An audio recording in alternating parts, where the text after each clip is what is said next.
बुद्धि युक्तो जहातीह उभे सुकृत दुष्कृते तस्मात् योगाय युज्यस्व योगः कर्मसु कौशलम। हे केशव, किंतु मैं मुनि या स्थित प्रज्ञ को पहचानूंगा कैसे? उसकी पहचान क्या है? वो उठता बैठता कैसे है? उसकी बोलने की शैली कैसी है केशव? उसे पहचानने में तो कोई कठिनाई ही नहीं है पार्थ। प्रजहाति यदा कामान सर्वान पार्थ मनोगतान आत्मन्येवात्मना तुष्टः स्थित प्रज्ञस्तदोच्यते। उसी की भांति तुम अपनी कामनाएं त्याग दो, अपनी व्यक्तिगत अभिलाषाओं से मुक्त हो जाओ, सुख दुख से परे होकर अपने स्वयं में संतुष्ट हो जाओ पार्थ। तो ना तुम्हें दुख की अग्नि जला सकेगी और न सुख की वर्षा तुम्हें भिगा सकेगी। हे पार्थ, स्थित प्रज्ञ वो मुनि है जो सुख और दुख दोनों ही में समान भाव रखता है और कोई उसका ये संतुलन तोड़ भी नहीं सकता। जब उसके शब्द बाहर निकलते हैं तो मन में तैरते दुख और सुख से बाहर नहीं निकलते, बल्कि आत्मा की अथाह गहराइयों से बाहर निकलते हैं। वो मोह की भाषा नहीं बोलता, वो निष्काम कर्म की भाषा बोलता है। वो जब बैठता है तो कछुए की भांति अपने भीतर सिमट कर बैठता है और अपने स्वयं ही को दुर्ग बना लेता है, अर्थात उसकी इंद्रियां उसके वश में होती है और अपनी इंद्रियों को केवल वही अपने वश में कर सकता है जिसका अपना मन अपने वश में हो। हे पार्थ, ध्यायतो विषयान् पुंसः संगस्तेषु उपजायते संगात् संजायते कामः कामात् क्रोधो विजायते। क्रोधात् भवति सम्मोहः सम्मोहात् स्मृति विभ्रमः स्मृति भ्रंशात् बुद्धिनाशो बुद्धिनाशात् प्रणश्यति। हे पार्थ, सामान्य पुरुष विषय का ध्यान करता है और विषय का ध्यान उसे आसक्त बना देता है। इस आसक्ति या लगाव से काम का जन्म होता है। जब काम की पूर्ति नहीं होती तो क्रोध उत्पन्न होता है। जब क्रोध उत्पन्न होता है तो विषय के प्रति मोह और बढ़ जाता है और जब मोह और बढ़ जाता है पार्थ, तो सोचने की शक्ति भटक जाती है। जब सोचने की शक्ति भटक जाती है तो बुद्धि का नाश होता है और जब बुद्धि का नाश होता है तो मनुष्य का सर्वनाश हो जाता है। और हे कुंती पुत्र, तुम्हारा यह मोह तुम्हें बुद्धि के विनाश की ओर ले जा रहा है। तनिक सोचो पार्थ कि जिसके पास बुद्धि ही ना होगी उसे शांति कैसे मिल सकती है? वो तो शांति और अशांति में अंतर ही नहीं कर सकता, और जो शांति को अशांति से अलग तक नहीं कर सकता वो भला कैसे सुखी हो सकता है? हे पार्थ, जैसे पवन के झोंके नाव को भटका देते हैं, वैसे ही कामनाएं बुद्धि को भटका देती है। इंद्रियाणाम हि चरताम यन्मनो अनुविधीयते तदस्य हरति प्रज्ञाम वायुर्नावम इवाम्भसी।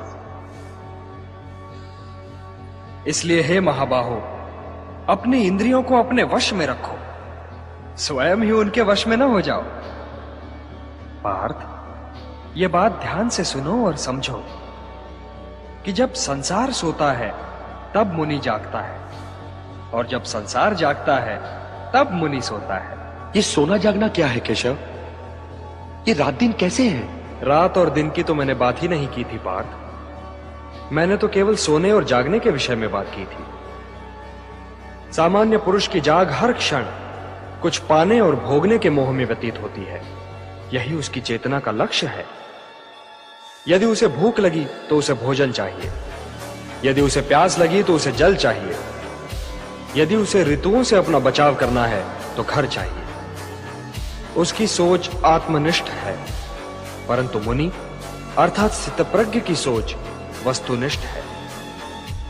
वो व्यक्तिगत भूख और व्यक्तिगत तृष्णा के परे देखता है। वो वृक्ष से गिरे हुए फल के विषय में नहीं सोचता, वो वृक्ष के विषय में सोचता है, वनों के विषय में सोचता है।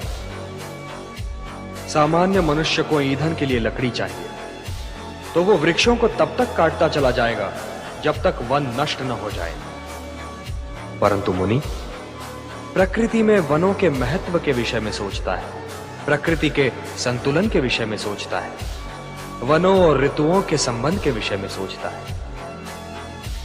इसलिए हे पार्थ, जो सामान्य पुरुष की इंद्रियों के लिए दिन है, वो मुनि के लिए रात है, क्योंकि वो तो इंद्रियों की सीमा को पार कर चुका है। और जो सामान्य पुरुष की इंद्रियों के लिए रात है, वो मुनि के लिए दिन है, क्योंकि उसी सन्नाटे में मुनि की चेतना का सूर्योदय होता है। मुनि की रुचि सामने की समस्याओं के साथ साथ उन समस्याओं के समाधान में भी है, और यही उसे सामान्य पुरुष से अलग करती है पार्थ। या निशा सर्वभूतानां तस्याम जागृति संयमी, यस्याम जागृति भूतानि सा निशा पश्यतो मुनेः। हे पार्थ, सत्य इंद्रियों की पहुंच के बाहर है।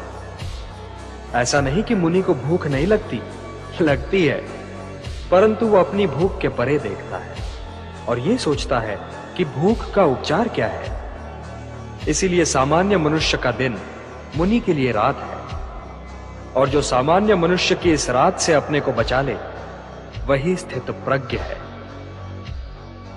सामान्य मनुष्य तो उन नदियों की भांति है जिन्हें व्याकुलता बहा ले जाती है, परंतु उन्हें अपने मार्ग का ज्ञान नहीं होता। वो तो अंधाधुंध बही जाती हैं, क्योंकि वो केवल बहने ही को अपना कर्म समझती है, और वो अपना सारा जल, अपनी सारी उथल पुथल सागर में उड़ेल देती है। किंतु सागर फिर भी अपने तटों की मर्यादा का उल्लंघन नहीं करता। इसी प्रकार कामनाओं की नदियां सामान्य मनुष्य को तो बहा ले जाती हैं, परंतु जब वो मुनि तक आती है तो मुनि उन्हें समेट लेता है और अपनी मर्यादा का उल्लंघन नहीं करता। हे पार्थ, तुम भी सागर बनो। सागर मुनि है, सागर ज्ञानी है। तुम भी ज्ञानी बनो पार्थ, क्योंकि ज्ञान ही उत्तम है।